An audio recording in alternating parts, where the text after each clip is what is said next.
பரிசுத்த யோவான் எழுதின சுவிசேஷம் 19ஆம் அதிகாரம் 17-18 வசனங்களை வாசிக்க கேட்போம். அவர் தம்முடைய சிலுவையை சுமந்து கொண்டு எபிரேய பாஷையிலே கொல்கதா என்று சொல்லப்படும் கபாலஸ்தலம் என்கிற இடத்திற்கு புறப்பட்டு போனார். அங்கே அவரை சிலுவையில் அறைந்தார்கள். அவரோட கூட வேறு 2 பேரை 2 பக்கங்களிலும் இயேசுவை நடுவிலுமாக சிலுவைகளில் அறைந்தார்கள். இயேசு தம்முடைய சிலுவையை சுமந்து கொண்டு எபிரேய பாஷையிலே கொல்கதா என்று சொல்லப்படுகிற கபாலஸ்தலம் என்கிற இடத்திற்கு புறப்பட்டு போனார். அங்கே அவரை சிலுவையில் அறைந்தார்கள். அங்கே இயேசுவை சிலுவையில் அறைந்தார்கள். இயேசு வாழ்ந்த நாட்கள் ரோமருடைய ஆட்சி காலம். உலகத்தின் பெரும் பகுதிகளை ரோமர்கள் ஆட்சி செய்து அவங்களுடைய ஆட்சியின் கீழே பல தேசங்கள் அடிமைப்படுத்தப்பட்டிருந்தது. இஸ்ரவேல் தேசமும் அவருடைய ஆளுகையின் கீழ் இருந்தது. இந்த ரோமருடைய ஆட்சி காலத்தில் அரசாங்கத்துக்கு விரோதமாய் யாராவது கலகம் பண்ணினால், கொடூரமான குற்றங்களை யாராவது செய்தால் கொடூரமான தண்டனைகளை வழங்குவது அவருடைய பழக்கமாயிருந்தது. மக்களுக்குள்ளே தவறு செய்வதற்கு பயம் உண்டாக வேண்டும், அரசாங்கத்துக்கு விரோதமாக எழும்புவதற்கு பயம் உண்டாக வேண்டும் என்று கொடூரமான மரண தண்டனைகளை அவர்கள் விதித்து வந்தார்கள். அதுவும் எல்லாரும் பார்க்கத்தக்கதாக கொடூரமான தண்டனைகளை அவர்கள் நிறைவேற்றினார்கள். வாரினால் அடித்து இரத்தம் வடிய வடிய அவளை காயப்படுத்துவது, சிலுவையில் அறைந்து அவர்களை தொங்கவிட்டு சிலுவையிலே மரிக்க வைப்பது, அது ஒரு கொடூரமான மரண தண்டனை. இயேசு அந்த மரணத்திற்கு ஒப்பு கொடுக்கப்பட்டார். அவர் மீது அந்த பாரச் சிலுவை வைத்தார்கள். அதற்கு முன்பாக அவரை வாரினால் அடித்து 1 குறைய 40 அடிகள் வாரினால் அடித்து அவருடைய சரீரம் முழுவதையும் காயப்படுத்தி சரீரம் முழுவதும் ரத்தம் கசிந்து வெளியே வருகிறது. அவர் மீது அந்த பாரச் சிலுவை வைத்து இழுத்து கொண்டு போனார்கள். அந்த கொல்கதா என்கிற மேட்டிலே அவரை சிலுவையில் அறைந்து தொங்கிவிட்டார்கள். அந்த சிலுவையில் இயேசு கைகளிலும் கால்களிலும் ஆணி அடிக்கப்பட்டவராய் இரத்தம் வடிய வடிய தொங்கிக் கொண்டிருந்தார் என்பதாக இந்த வேத வசனத்திலிருந்து நாம் அறிந்து கொள்ளுகிறோம். கொடூரமான பாவம் செய்கிறவர்களுக்கு தானே இந்த மாதிரி சிலுவை மரணம். இயேசு என்ன பாவம் செய்தார்? அவர் என்ன குற்றம் செய்தார்? அவர் ஜனங்களுக்கு நன்மை செய்கிறவராய் சுற்றி தெரிந்தார். ஏன் அந்த மரணம் அவருக்கு? கலாத்தியர் 1ஆம் அதிகாரம் 4ஆம் வசனம் சொல்லுகிறாரு, நமது நிமித்தம் நமக்காக சிலுவையிலே மரிக்க தன்னை ஒப்பு கொடுத்தார். எனக்காக ஏன் அந்த சிலுவையில் மரிக்கணும்? அதனால எனக்கு என்ன நன்மை உண்டாகும்? மத்தேயு 27-29-30 வசனங்கள்.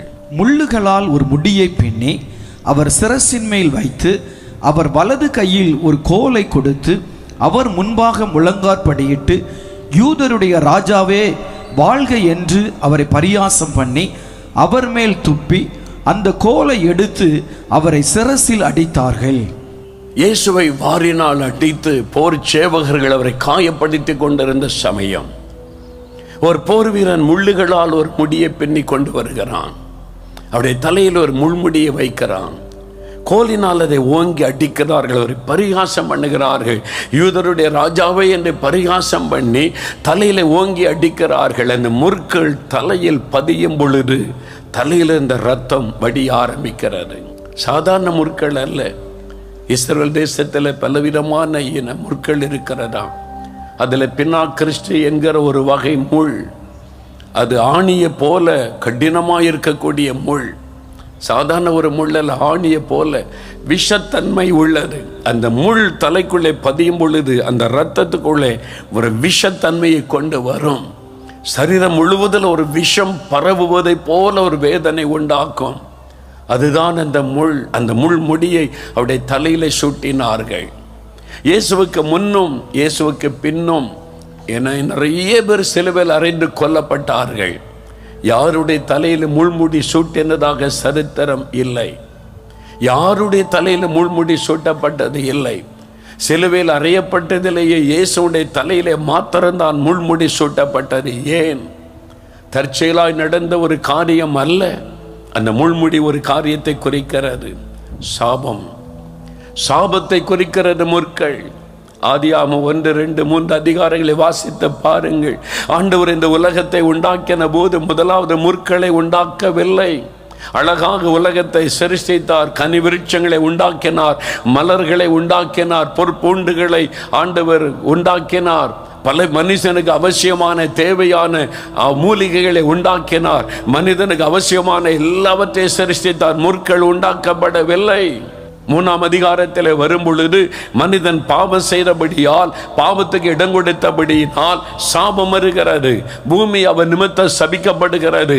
அப்பொழுதுதான் ஆண்டவர் சொல்லுகிறார் ஆதியாகமம் 3, 17, 18 வசனத்தில், உன் நிமித்தம் இந்த பூமி சபிக்கப்பட்டிருக்கும், இனி அது முள்ளையும் குறுக்கையும் முளைப்பிக்கும். அதன் பிறகுதான் முற்கள் உண்டானது. சாபத்தினால் உண்டானது தான் முற்கள். அந்த முற்கள் சாபத்தை குறிக்கும்.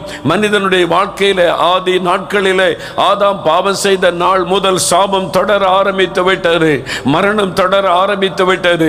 வேதனை தொடர ஆரம்பித்து விட்டது. யோசித்து பாருங்கள்.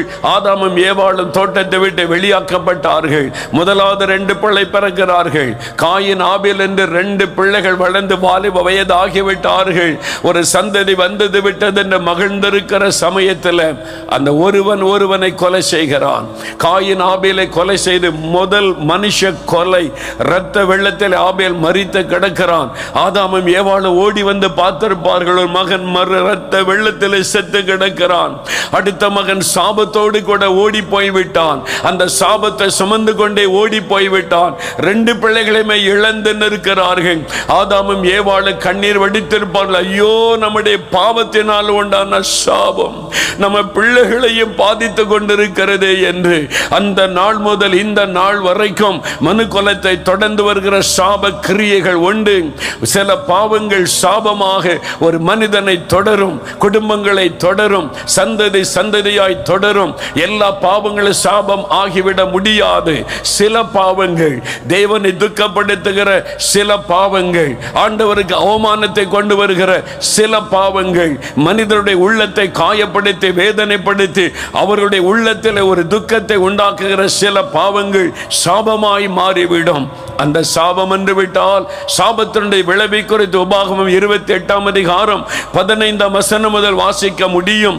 தொடர்ச்சியான மரணங்கள், தொடர்ச்சியான வியாதிகள், தொடர்ச்சியான இழப்புகள், தொடர்ச்சியான நிந்தைகள், தொடர்ச்சியான தோல்விகள், வேதனைகள், ஏமாற்றங்கள், அவமானங்கள். சிலர் சொல்லுவாங்க, ஒரு ஆசீர்வாதமும் இல்லை, இவ்வளவு உழைக்கிறோம், எல்லாம் வட்டிக்கே போய்விடுகிறது, ஒரு ஆசீர்வாதம் வீட்டுக்குள்ள இல்லை, எல்லாமே ஆஸ்பத்திரிக்கு தான் போகிறது, ஒரு நன்மையும் இல்லை, ஏன் இந்த உலகத்தில் வாழ வேண்டும் என்று வாழ்வை குறித்த ஒரு கசப்பு. சிலர் சொல்லுவாங்க, முற்களுக்கு நடுவில் நான் இருக்கிறேன், இந்த பக்கம் திரும்பினா இந்த பிரச்சனை, இந்த பக்கம் திரும்பினா இந்த பிரச்சனை, நான் முற்களுக்கு நடுவில் இருக்கிறேன் என்று நீங்கள் சொன்னாலே சாபத்துக்குள் இருக்கிறீங்கன்னு அர்த்தம். சாபம், முற்கள் சாபத்தை குறைக்கும். மனிதர்கள் இந்த வேதனையில் கஷ்டப்படுவதை பார்த்த ஆண்டவர் இயேசு அந்த சாபத்தை தன் மீது ஏற்றுக்கொண்டார். அவர் அந்த முள்முடியை ஏற்றுக்கொண்ட பொழுது அந்த சாபம் என் மீது வரட்டும் என்று சாபத்தை தன் மீது ஏற்றுக்கொண்டு அந்த சிலுவையிலே நம்முடைய சாபங்களை சுமந்தார். கலாத்தியர் 3:13 சொல்லுகிறது, இயேசு கிறிஸ்து சிலுவையிலே நமக்காக சாபம் ஆனார். ஏதோ ஒரு சாபம் உங்களை தொடர்கிறது, உங்களுடைய குடும்பத்தை தொடர்கிறது. தொடர்ச்சியான வியாதிகள், தொடர்ச்சியான மரணங்கள், தொடர்ச்சியான வேதனை சாபத்தினால் உண்டாகிற ஒரு காரியம். ஒரு சகோதரி போன் பண்ணி ஒரு நாள் என்னோட எப்படியாவது பேசன்னு கேட்டுக்கொண்டாங்க. என்ன விஷயம்? சாபத்தை குறித்து நீங்க பேசினீங்களே, எங்க வீட்டில் 3 தலைமுறையாக 40 வயதிற்கு மேல ஒரு ஆண்களும் உயிரோடு இல்லை, எல்லாம் நாங்கள் விதவைகளாக இருக்கிறோம், எல்லாம் பெண்களாக இருக்கிறோம். 40 வயசு ஆயிட்டா ஏதோ ஒரு விதத்தில் மரணம் வந்துவிடும். 3 தலைமுறையாய் நடக்கிறது. இது சாபமாயா என்று கேட்டார்கள். வினோதமான காரியம்.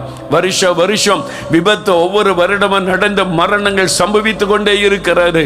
ஏதோ ஒரு விபத்து நான் பரவாயில்ல, வருஷந்தோறும் நடக்கிறது. அந்த விபத்து நடந்த மரண பயம் எங்களை சூழ்ந்து கொண்டது என்று சொல்லுகிற மக்கள், நஷ்டம் இழப்பு, எதை செய்தாலும் ஆசீர்வாதம் இல்லை என்கிற நிலைமை. இதை சென்னை பட்டணத்தில் இருந்து ஒரு சகோதரி ஒரு அனுபவத்தை சொன்னாங்க.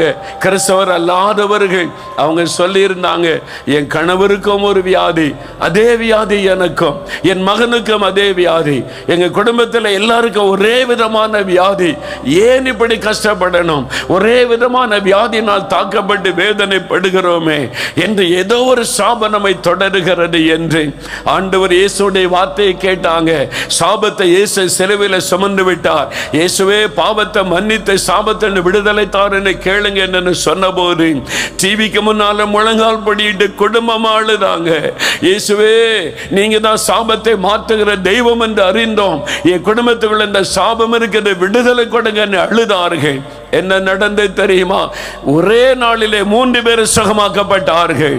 அத்தனை அந்த வியாதி முழுவதும் மாறினது. காரணம் என்ன? சாபக்கட்டு அறுக்கப்பட்டது, உடனே விடுதலை உண்டானது. ஒரு சமயம் ஒரு கணவனும் மனைவியும் என்னை தேடி வந்திருந்தார்கள். பெரிய பணக்கார குடும்பத்தை சார்ந்தவர்கள். அவங்க வந்து பேசும்போது சொன்னார்கள், ஐயா நாங்கள் நல்லா வாழ்ந்திருந்தோம், நிறைய வாகனங்கள், நிறைய பிஸ்னஸ், நல்லா வாழ்ந்திருந்தோம் ஐயா, ஆனால் எல்லாத்தையும் இழந்துட்டோம். கொஞ்சம் கொஞ்சமாக இழந்து வியாபாரத்தை எல்லாம் இழந்து போன சூழ்நிலை, நஷ்டம் இழப்பு, அடிக்க மேல் அடி விழுந்து நாங்கள் மிகவும் சோர்ந்து போனோம். வியாதி, என் மனைவிக்கு 7 விதமான வியாதிகள், இருதய பிரச்சனை, லங்ஸில் பிரச்சனை, கர்ப்பப்பையில் பிரச்சனை. டாக்டர் சொல்ற, ஃபேமிலி டாக்டர் அவங்க சொல்லிட்டாங்க 7 விதமான பாதிப்பு, கை நிறைய மாத்திரை சாப்பிடணும். அவர் சொல்லுவாது என்ன வாழ்க்கை என்பதாக. குடும்பமே தத்தளித்தோம். நாங்கள் நினைத்த யாரோ பில்லு சூன்யம் பண்ணிட்டாங்க நமக்கு விரோதமா, அதான் எல்லாத்தையும் இழந்து போனோம், என்ன செய்வதென்று கலங்கின போது இந்த மாதிரி கூட்டத்துக்கு வந்தாங்க. சாபத்தை குறித்த செய்தியை கேட்ட உடனே ஆண்டவர் பேசினார், யாரும் உனக்கு பில்லி சூன்யம் செய்யலை, உனக்கு நீயே பில்லி சூன்யம் பண்ணிக்கிட்ட அந்த சாபம். ஆண்டவர் பேசினார்.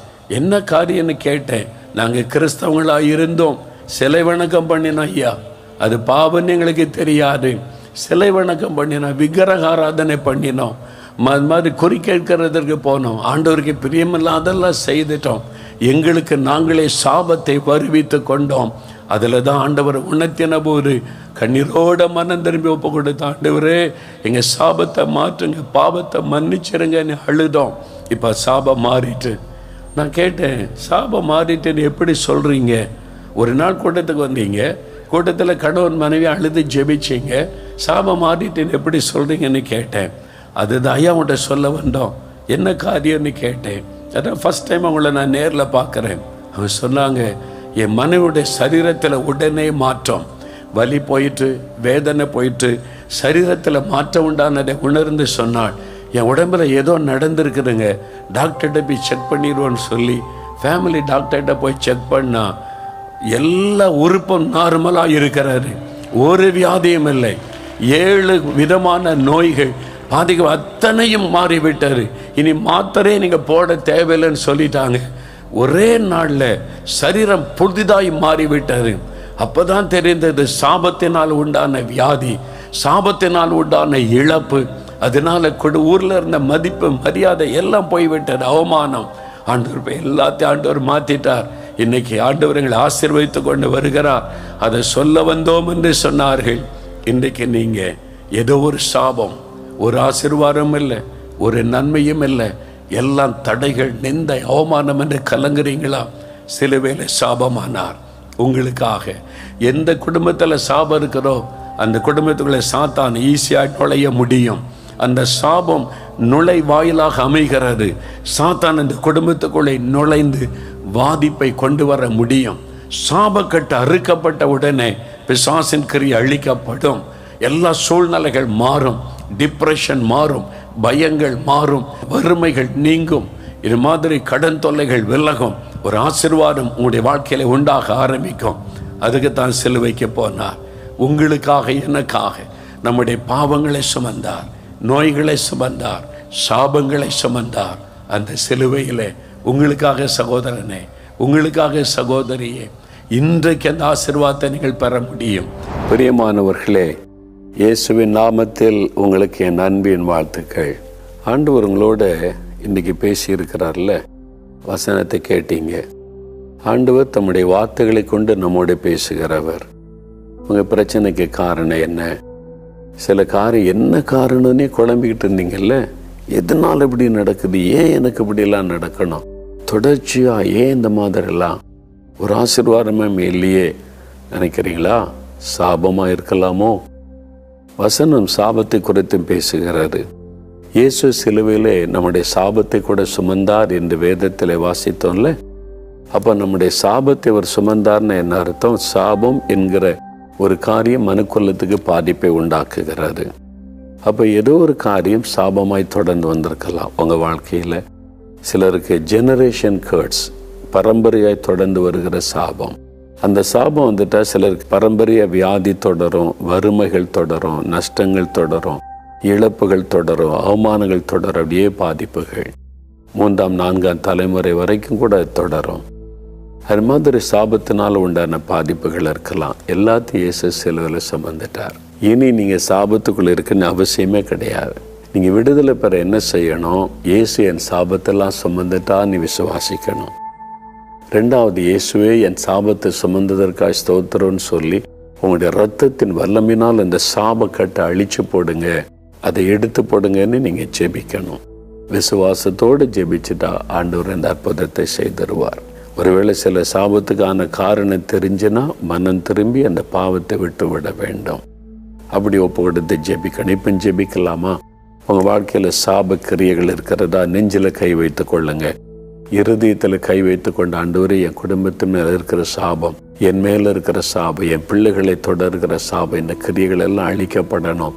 நாங்கள் இன்றைக்கு ஜெபிக்கிறோன்னு சொல்லி என் கூட சேர்ந்து ஜெபிக்கணும். சரியா? அப்படியே கண்களை மூடுங்க, இருதயத்தில் கை வைத்து கொள்ளுங்க. தகப்பனே, இந்த மகனுக்காக மகளுக்காக ஜெபிக்கிறேன், இந்த குடும்பத்துக்காக ஜெபிக்கிறப்பா. சாபத்தினால பாதிக்கப்பட்டு ஒரு நிம்மதியும் இல்லை, ஒரு ஆசீர்வாதம் இல்லை என்று கலங்கி கலங்கி கலங்கி உந்த பிள்ளைகள் வேதனையோடு இருக்கிறதை நீர் பார்க்கிறீர். நீர் சிலுவையில் சாபமானதை நினைத்து நான் ஜெபிக்கிறேன். இந்த பிள்ளைகளுக்கு சாபத்திலிருந்து விடுதலை கொடுக்க நீர் சாபத்திற்கு பரிகாரி ஆகிய சிலுவையிலே உம்மை பலியாய் கொடுத்தீர், அதை நினைத்தருளுவீராக. இப்பொழுது உம்முடைய இரத்தத்தின் வல்லமை இவர்களுக்குள் இறங்கட்டும். இயேசுவின் நாமத்தில் சாப கட்டுகள் அறுக்கப்பட்டு போகட்டும். அந்த சாபத்தில் கிரியை செய்கிற பொருளாதார ஆவியின் கிரியைகள் இயேசுவின் நாமத்தில் அழியட்டும். உம்முடைய இரத்தத்தை அவள் மேலே தெளித்து நான் ஜெபிக்கிறேன். எல்லா சாபங்களும் ஆசீர்வாதமாய் மாறட்டும். சாப கட்டுகள் அறுக்கப்படட்டும். சாபத்தின் வல்லமைகள் விலகி போகட்டும். இன்று முதல் உங்களை ஆசீர்வதிப்பேன் என்ற வார்த்தையின்படி இன்று முதல் ஆசீர்வாதம் இந்த பிள்ளைகளுக்கு அவருடைய குடும்பத்தில் உண்டாயிருக்கட்டும். சகல நோய்களும் சகல பாவ கிரியைகளும் சகல ஆண்டவரே இழப்புகளும் வேதனைகளும் நீங்கி போனதற்காய் நன்றி. இனி அவருடைய வாழ்க்கையில நன்மையும் ஆசீர்வாதமும் சுபிட்சமும் உண்டாயிருக்கட்டும். இயேசு கிறிஸ்துவின் நாமத்தில் ஜெபிக்கிறேன் பிதாவே. ஆமேன், ஆமேன். இயேசு விடுவிக்கிறார் யூடியூப் சேனலை சப்ஸ்கிரைப் செய்திடுங்கள். சப்ஸ்கிரைப் பட்டனை கிளிக் செய்து பெல் சின்னத்தையும் கிளிக் செய்து அன்றாட புது நிகழ்ச்சிக்கான தகவலை பெற்றிடுங்கள்.